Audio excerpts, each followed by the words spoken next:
देश नीति, केवल सच्ची और पक्की खबरें। शुक्रिया, बहुत अच्छा अवसर है कि आप यहाँ आई हैं। कितनी खुशी हो रही है बता नहीं सकता। आज सुबह माननीय सभापति महोदय ने कहा था कि ह्यूमर वगैरह हमारी जिंदगी से चला गया, तो मुझे स्मरण है ये किताब में एक ही किताब लेके आया हूँ, ऐसी 5 किताबें हैं कॉन्स्टिट्यूएंट असेंबली डिबेट्स की। तो इसमें सर ऐसी 5 किताबें हैं कॉन्स्टिट्यूएंट असेंबली डिबेट्स। हाँ, तो माननीय उपसभापति जी, हुआ यूं कि सरोजनी नायडू जी को बुलाया गया बोलने के लिए संभवतः 11 दिसंबर 1946 को। कम लोगों को यहां पता होगा कि सरोजनी नायडू जी बिहार से चुनकर संविधान सभा में आए थे। तो उनको चेयरमैन साहब ने कहा कि अब बुलबुले हिंद, नाइटिंगेल ऑफ इंडिया आएंगी, लेकिन कविता में अपनी बात कहेंगी, प्रोज में नहीं कहेंगी। उन्हें थोड़ा बुरा लगा, मजाक में ही सही। उन्होंने कहा कि आपका अब ये व्यवहार, आपका ये कहना अनकॉन्स्टिट्यूशनल है। तो उन्होंने कहा नहीं, फिर भी सुनाना होगा। तो उन्होंने एक चीज सुनाई जो मैं पेश नजर कर रहा हूं माननीय सभापति जी को।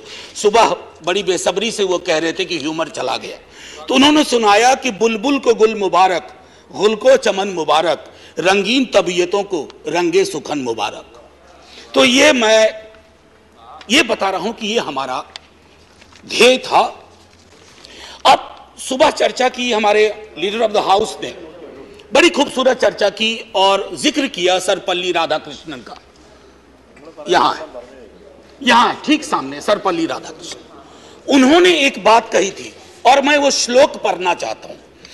मृदुना दारुणं हंति मृदुना हंत्य दारुणम, मृदुना दारुण हंति मृदुना हंत्य दारुणम, ना साध्यं मृदुना किंचित तस्मात् तीव्रतरं मृदु।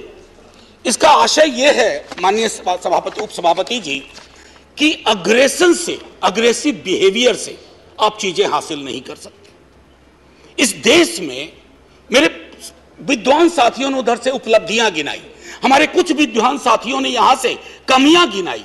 मैं दोनों के बीच में चुनौतियां गिनाना चाहता हूं।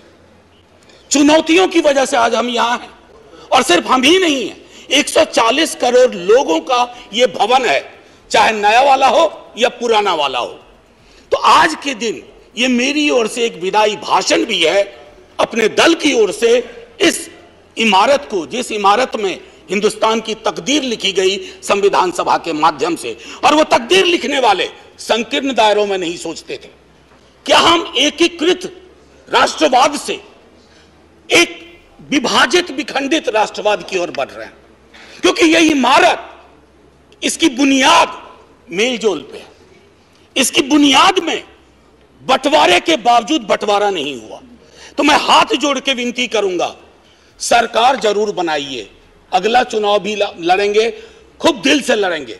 इंडिया भी रहेगा, भारत भी रहेगा, कोई में से एक चॉइस नहीं है, क्योंकि हमको इंडिया भारत करके जम्बू द्वीप तक नहीं जाना है।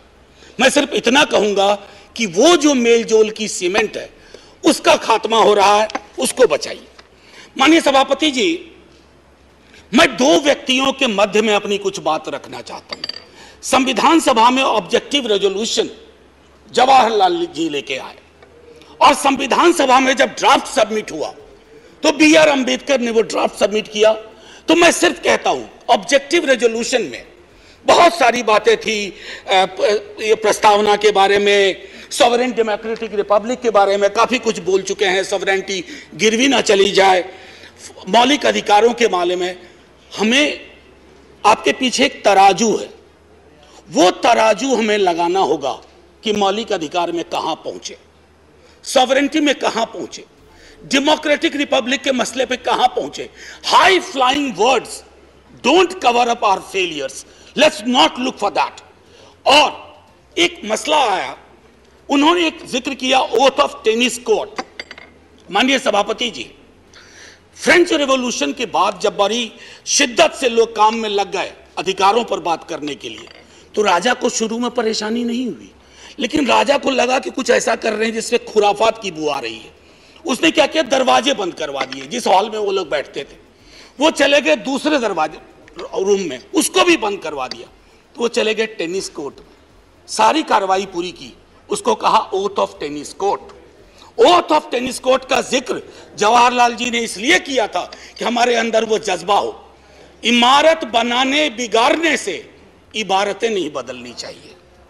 हमारा जज्बा वही होना चाहिए जो ओथ ऑफ टेनिस कोर्ट में जवाहरलाल जी हमारे फर्स्ट प्राइम मिनिस्टर ने कहा। अब आते हैं कि बाबा साहब भीमराव अंबेडकर जी ने क्या कहा। माननीय सभापति जी, आप जिस इलाके से आती हैं, मैं जिस इलाके से आता हूं, वहां ये बातें बड़ी प्रबल है। आजादी का मूल्यांकन होगा तो इस आधार पर होगा कि राजनीतिक आजादी, सामाजिक आर्थिक आजादी में कितनी तब्दील हुई, अगर नहीं हुई तो क्यों नहीं हुई। उन्होंने कहा था कि एक दिन एक ज्वालामुखी बन जाएगा, और मैं उस ज्वालामुखी को बनते देख रहा हूं। वो इसलिए बनते देख रहा हूं कि जब मैं देखता हूं कि बिहार के जातिगत सर्वेक्षण पे देश के सॉलिसिटर जनरल कोर्ट में खड़े हो जाते हैं, तो मैं देखता हूं ब्लॉक करने की कोशिश हो रही है। यह एस्पिरेशनल वर्ग है, पिछड़ों की बड़ी आबादी, उसके एस्पिरेशन को आप सोशल डेमोक्रेसी के नजरिए से देखिए। जो बाबा साहब कह गए थे 31 में आखिरी हुई, उसके बाद पाकिस्तान बांग्लादेश बना। क्या इस देश को, यहां की सरकारों को, राज्यों की सरकार को वैज्ञानिक आंकड़े नहीं चाहिए? क्या आप आंकड़े आसमान से गिराएंगे? मैं समझता हूं आज के दिन यह भी हमें सुनिश्चित करना होगा कि हम इन आंकड़ों को लाएं, उसके आधार पर अपनी नीतियां तय करें। एक माननीय सभापति जी, अंबेडकर साहब दो और चीज कह के गए, प्रिवेंटिंग टिरनी ऑफ मेजॉरिटी। मैं बार बार इस सदन में कह चुका हूं कि मेजॉरिटी बेहद आवश्यक चीज है। मेजॉरिटी के बिना सरकार नहीं चलती है, लेकिन मेजॉरिटी और मेजॉरिटेरियनिज्म में फर्क है। यह फर्क अगर हमारी सरकार भूल जाती है तो बहुत बड़ी पीड़ा होती है। जब मेरे मित्र ने कहा, मैं अक्सर देखता हूं हम जैसे लोग छोटी आलोचना भी करते हैं, छोटी मोटी आलोचना जो कभी व्यक्तिगत नहीं होती है। आप कहते हो कि पाकिस्तान चले जाओ, अरे कभी देखा भी हो कितनी जगह है वहां का भूगोल क्या है, इतने लोग नहीं अट पाएंगे। मान लीजिए कि 65% लोगों ने आपको पिछली बार वोट नहीं किया, सबको पाकिस्तान भेज दोगे? ऐसी कोई व्यवस्था होती है? यहीं मेलजुल से रहना है, यहीं मिलकर रहना है। और ये सारी चीजें मैं नहीं कह रहा हूं, खुद अंबेडकर साहब कह के गए थे। मैडम, आपकी तरफ से मैं एक और चीज, एक दो छोटी चीज कह करके, इस देश की एक बड़ी आबादी, सभापति महोदया, मैं आपका सभापति महोदया अभी बिल मत 2 मिनट लूंगा, ज्यादा नहीं, आज पहली बार हैं, इतने नजरिए इनाद कर दीजिए। मैं सिर्फ इतना कहना चाहूंगा कि बेरोजगारी को लेकर के हमारा दृष्टिकोण साफ होना चाहिए। सरकार में आप हो, हम हो, बेरोजगारी हम सबकी पॉलिटिक्स खत्म कर देगा। राइट टू एम्प्लॉयमेंट के लिए हम क्या सोच रहे हैं, और इस देश की एक बड़ी आबादी से देशभक्ति का जो प्रमाण पत्र हम मांगते हैं ना मैडम, वो कहीं चलेगा नहीं। मैं आखिरी चीज कह करके एक सुनाना चाहता था। मैं इसलिए कहता हूं, वो एक घर में 5 सदस्य हैं, उसमें हर 5वां सदस्य उस आबादी का है। अगर उस घर में उस 5वें सदस्य को आप एलिनेट करेंगे, दूर करेंगे, घर कभी महफूज नहीं रह सकता। और आखिरी में मैं साहिर को जाता हूं और वहीं खत्म कर दूंगा, आपको घंटी बजाने की जरूरत नहीं पड़ती। आओ कि आज गौर करें इस सवाल पर, देखे थे हमने वो हंसी ख्वाब क्या हुए। दौलत बढ़ी तो मुल्क में अफलास क्यों बढ़ा, खुशहाली आवाम के असबाब क्या हुए।